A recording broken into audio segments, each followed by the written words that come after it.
The Torah portion is Vayishalach, but we're going to look at some stuff before the Torah portion, right up to the Torah portion.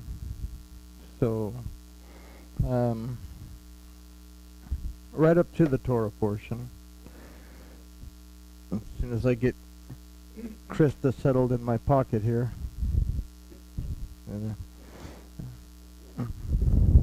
Okay, there we go. All right. Vayishalach. We're going to take a look at right after the blessing that Isaac gives to Esau. We're going to look at Esau's response, and then we're going to follow Jacob through his time with Laban, his acquisition of Leah and her maidservant, and Rachel and her maidservant, and all the kids coming along. And then we're going to look at Jacob's leaving Laban, and we're going to finish with the little wrestling match between the Malachim and Jacob. So a lot of stuff, and because there's so much stuff, there's not a handout for it because I want to cover it all. So it wouldn't fit in a handout if we tried to do one. Or we would, or we'd end up doing like 800 parts, so let's try not to do that. Let's talk to our Elohim, and we'll start to take a look at, take a peek at ourselves, maybe, in the midst of all of this. Father, we thank you for this opportunity to study your word.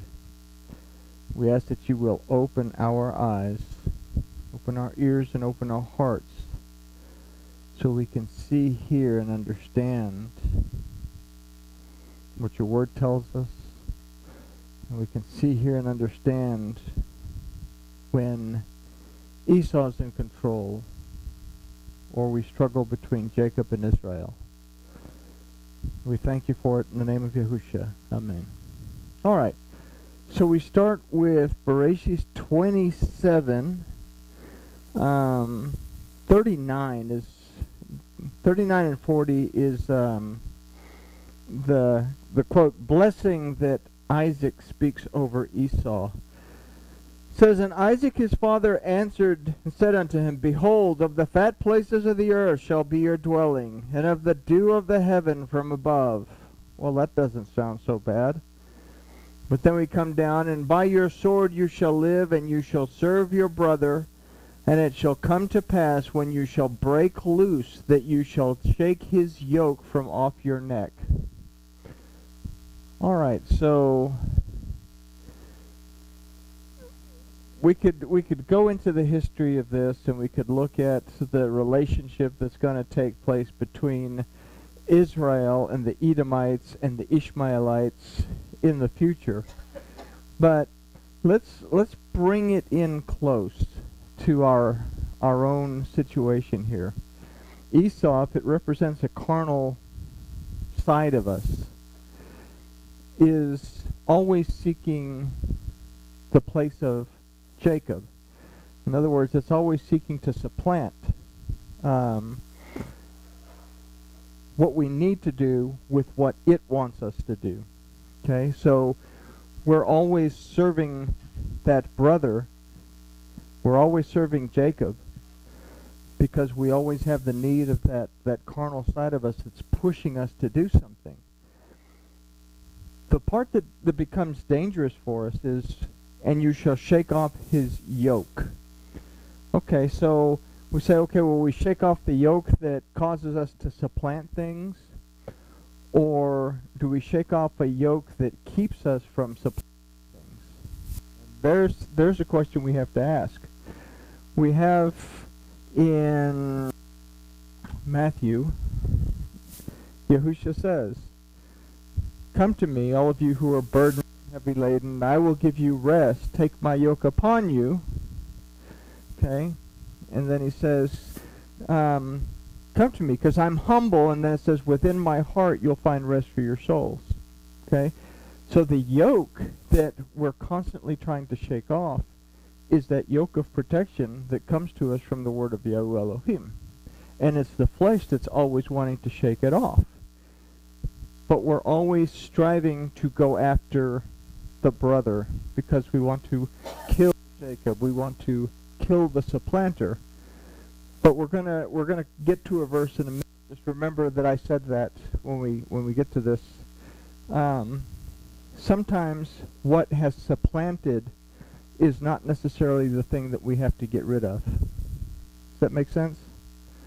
Sometimes the good thing, the relationship that we have with our Elohim, has supplanted, has moved out the tendency to not have the relationship that we should have with our Elohim.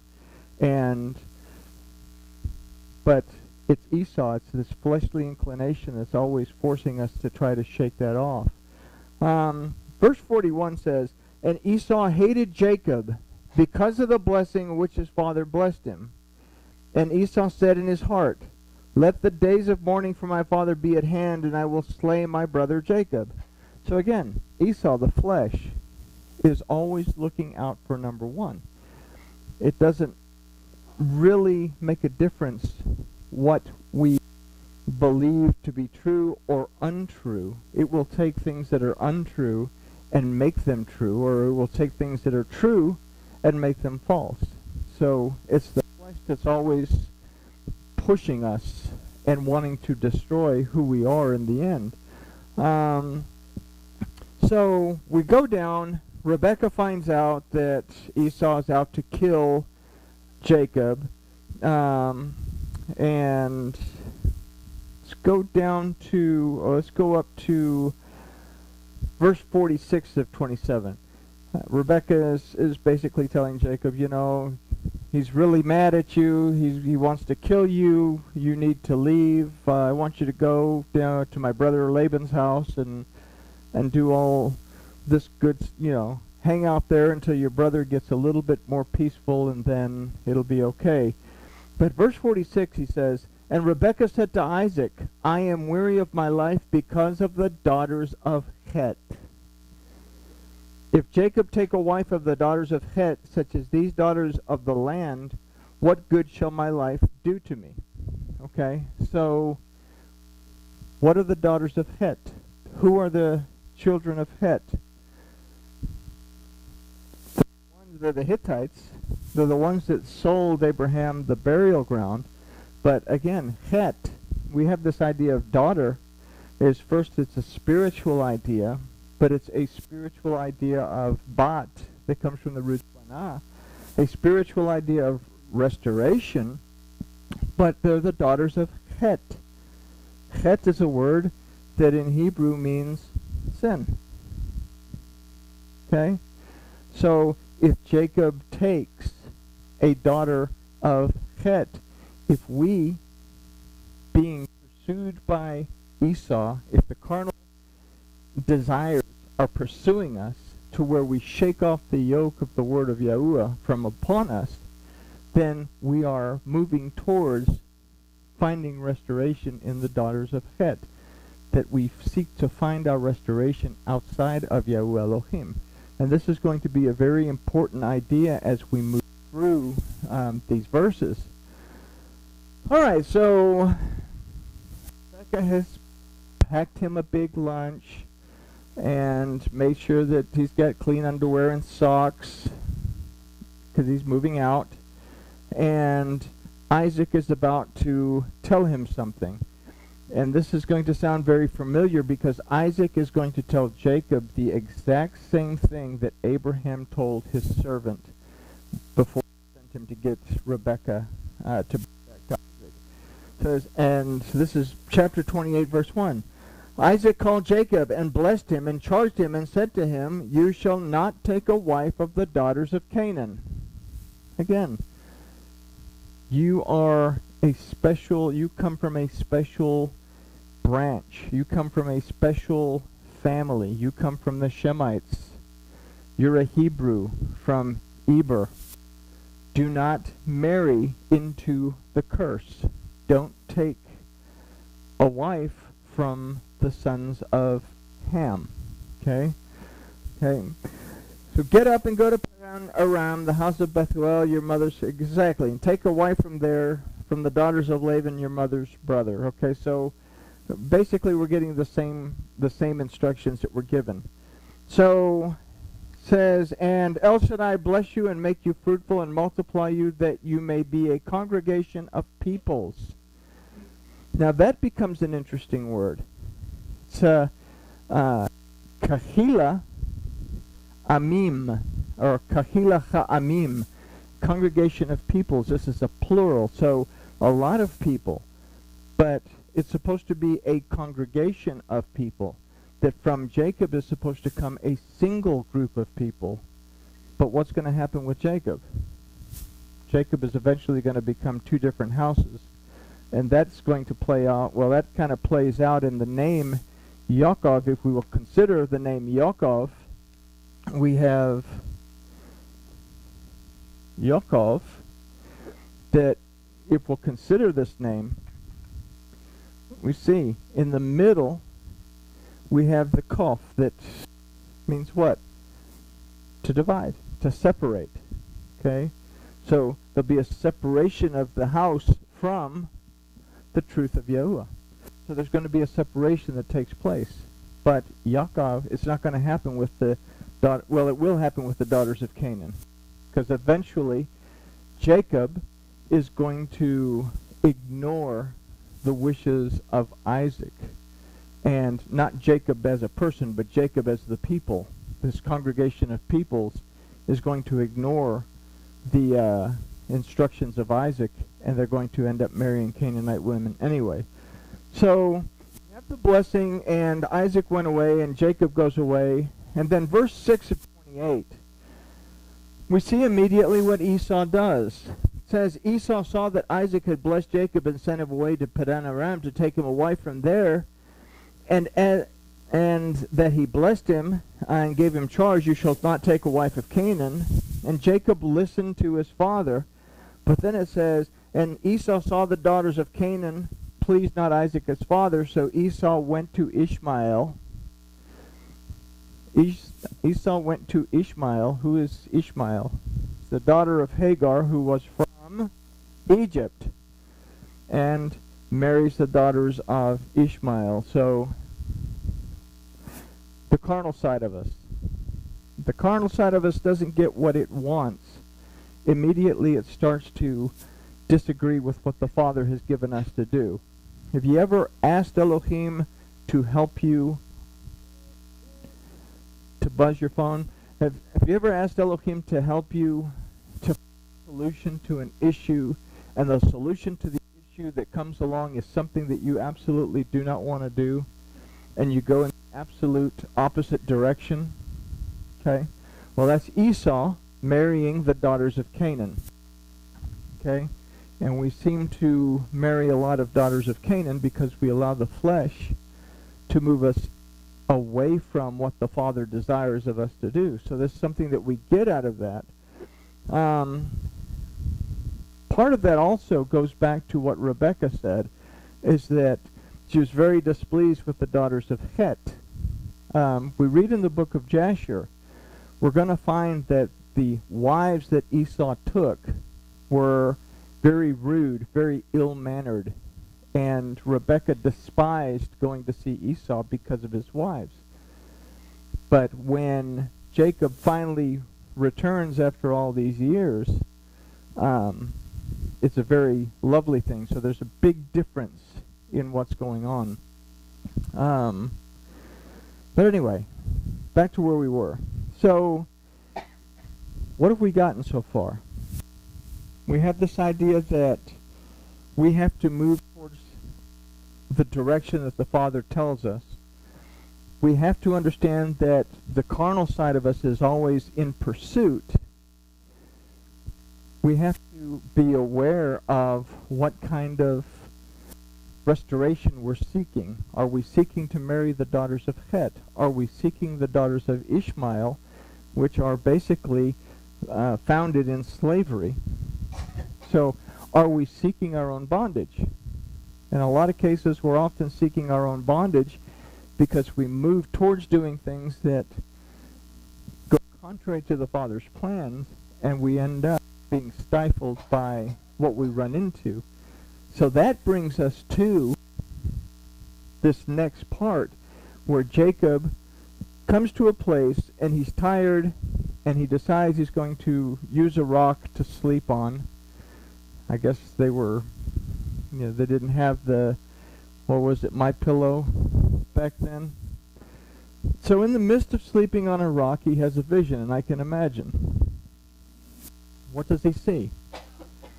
He sees a ladder that's touching the earth and ascending into heaven. Okay, we call it Jacob's ladder. We did a study on Jacob's ladder several years back.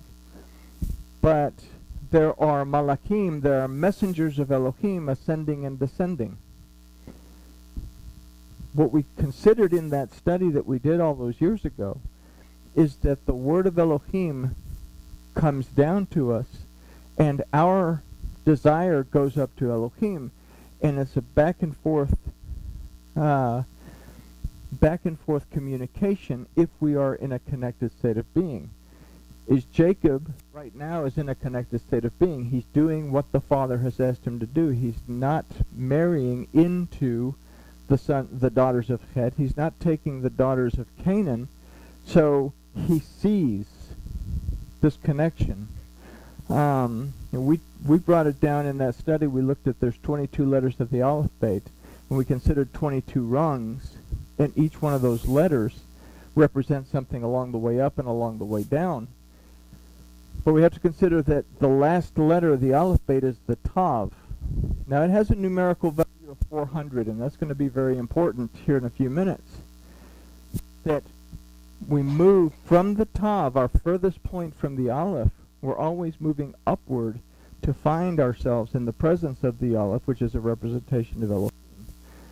So in the midst of having this vision, this is what Elohim says.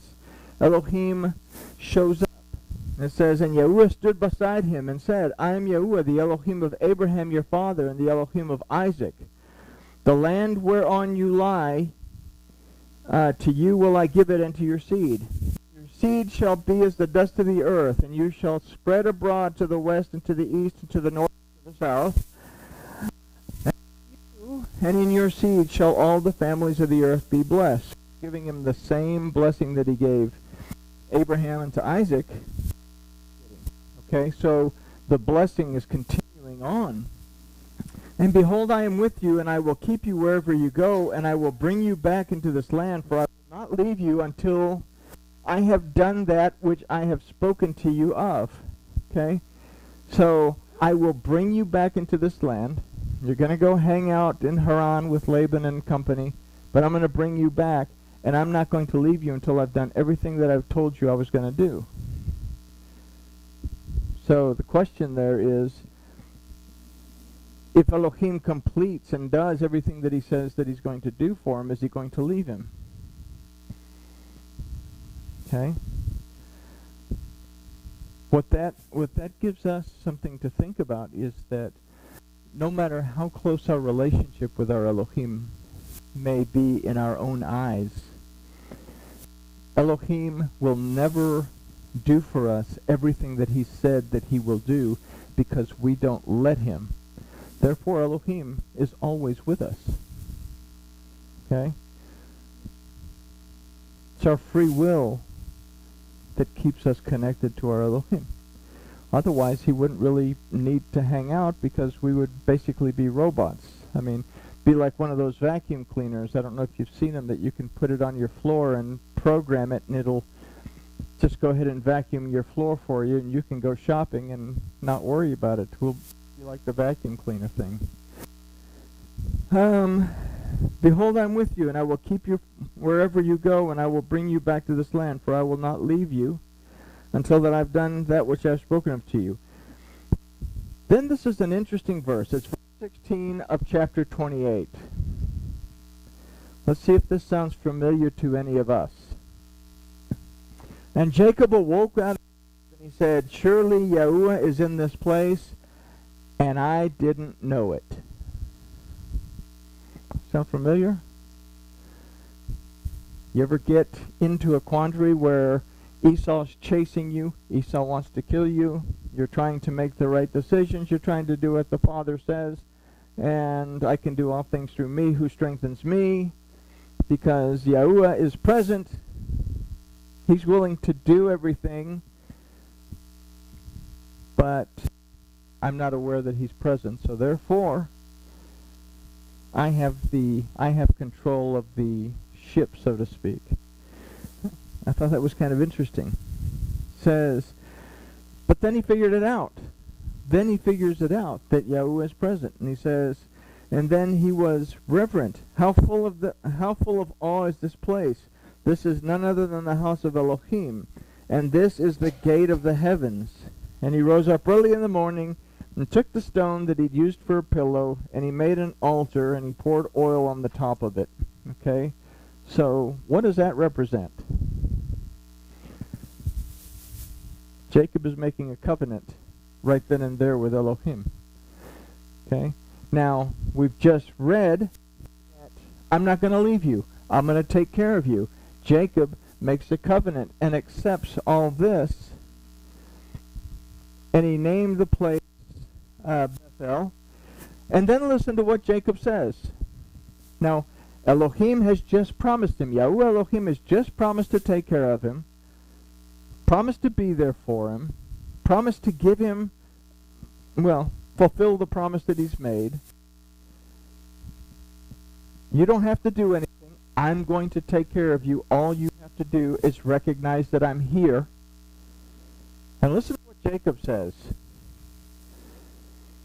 If Elohim will be with me and will keep me in this way that I go, and will give me my bread to eat and to put on, so that I come back from my father's house in peace, then Yahuwah will be my Elohim. Elohim just told him, I am going to be with you. I'm going to take care of you. You don't have to worry about anything. And then Jacob says, well, okay, if you'll give me everything, then I'll make you my Elohim. It's not a bargaining tool. Elohim is offering it. I don't have to make a bargain. All I have to do is say thank you. So what we see here is a lack of gratitude. A lack of gratitude. So we have the flesh that's chasing us, wanting to supplant our relationship with our Elohim. And we recognize that there's a means of being connected to our Elohim. We recognize that Elohim is present with us. We recognize that Yahuwah Elohim makes a promise that he will take care of us. But we still want to do things according to our agenda. Okay? So now he comes up to the well, and he meets Rachel, and he falls in love with Rachel. And then he goes and meets Laban, and Laban's happy to see him, and they're all boo-hoo, happy reunion and everything. And Jacob makes this deal that says, I will go into service for you. I will serve you for 7 years if you will give me Rachel. Okay? You know the answer. Why 7 years? Because he is making himself a slave of Laban for a sabbatical season. Okay? At the end of that 7th year is the Shemitah. Or it's the end of the... And then the slaves have to be set free. Okay? So he works those 7 years. But things don't work out the way he plans. He doesn't get Rachel. He gets Leah. And he's very upset. He's very upset. He's angry. He's angry. And then Laban makes a comment that we need to keep in mind. We don't do things, we don't give the secondborn before the firstborn here. Okay? Esau was angry. Jacob has just been put in Esau's shoes. So Jacob now understands how Esau felt. So what does he do? He says, I will work for you another 7 years. Okay, so I'm going to work with you another cycle of the Shemitah for Rachel. And then we keep going. He works for that. He gets Rachel. And then he gets the 2 maidservants. Okay, Bilhah and Zilpah. And this is an interesting thing. Not only is he marrying 2 relatives, two sisters, which is forbidden in the Torah, he's also marrying the children of 2 concubines, which would be 2 more sisters, that is also forbidden in the Torah. Okay? So this shows us something very important. The rabbi is saying, oh, Abraham and all the patriarchs followed the Torah. Well, this is showing us that, no, the Torah was not in place as it was given to the children of Israel at this time. And that's a very important concept for us to understand. Because the word of Elohim existed in this state of being in this period of time.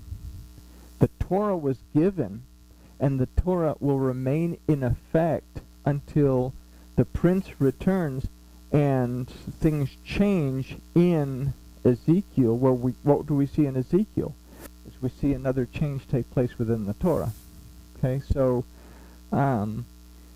there's only one covenant. And that's the important thing. There's only one covenant.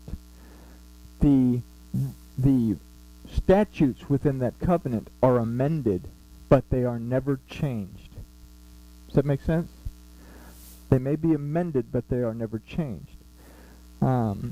We have a constitution. We had, what was it, the 18th Amendment was prohibition. 18th Amendment, the one that said you can't have alcohol.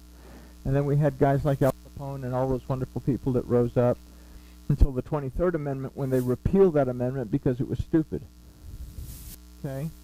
And then they could go after them all for tax evasion. But it's kind of the concept that we have. We don't have Levitical laws in place because we can't have them. We have an amendment, a temporary amendment, until we go back to that. But that's a different study for a different time. So we have 2 Shemitahs that he's there. He serves for 14 years. Then something happens. He says, I've served you all these years. I want to take everything I have and I want to go. And Laban says, if now I found favor in your eyes and observed the signs Yahuwah has blessed me for your sake. And he said, appoint me your wages and I will give it. So what is Laban doing? He's offering to hire Jacob. He's worked as a slave for 14 years. Now he wants to hire him to work. I have had a relationship with Yahuwah Elohim throughout my Shemitah. I've run away from the flesh. I've not allowed it to supplant. I've held on to my relationship with my Elohim. I've felt the pain of someone else. I've made teshuvah. I now have the wives and the children. I can now step away from slavery because Elohim has blessed me tremendously. Elohim has blessed me tremendously. Yahuwah Elohim has given me everything I want. And now I have the opportunity to take a secular job, so to speak. I have the opportunity to take a secular job. Okay? I've got Esau under control. I've got the flesh under control. I have a relationship with Elohim. I realize that there's a ladder that I can communicate to my Elohim. And now Laban offers him a job. I'm going to give you your wages. What shall I give you? You shall give me anything. If you want to do this thing, I will again feed your flock and keep it. Okay? And then he goes through, it says, I'm going to remove every speckled and spotted one and every dark one among the sheep and spotted and speckled among the goats. And that'll be my hire. I'm going to take these defective animals off